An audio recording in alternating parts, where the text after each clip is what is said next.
అర్థం చేసుకోవాలని మనం చేస్తున్నాం. పార్టీ ఎవరికి అన్యాయం చేయదని కూడా ఈ సందర్భంగా నేను చెబుతున్న సమయం వచ్చినప్పుడు చేస్తాను. పార్టీని మనం నడపటం లేదు. పార్టీని జగన్మోహన్ రెడ్డి గారు అధిష్టాన వర్గం నడుపుతా ఉంది.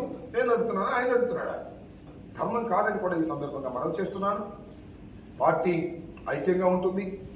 మంచి కాంబినేషన్. మీరు చూడండి, మొత్తం 7 నియోజకవర్గాల్లో no BC, all are OCs. Anil Yadav with BC combination, wonderful combination. ఈ కాంబినేషన్ అద్భుతమైన, నేను అనుకుంటా మన మొత్తం 25 పార్లమెంటరీ నియోజకవర్గాలు ఉన్నాయి కదా. మన గోలేడు తెలుసా?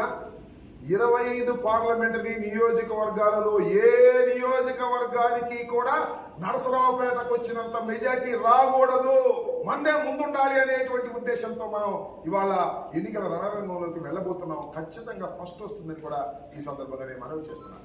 ఏ నియోజకవర్గంలో రానంత మెజార్టీని మనం 7 శాసనసభ్యులుగా ఉన్నటువంటి అభ్యర్థులుగా ఉన్నటువంటి మేము గట్టిగా ప్రయత్నం చేయటం, మీ అందరూ సహకరించడం ద్వారా తలమానికగా ఉండాలని ఈ సందర్భంగా నేను కోరుకుంటున్నాను. అదే పద్ధతుల్లో నియోజకవర్గంలో ఉన్నటువంటి ప్రజానీకం, కార్యకర్తలు గట్టిగా పనిచేయాలని కూడా ఈ సందర్భంగా నేను కోరుకుంటున్నాను.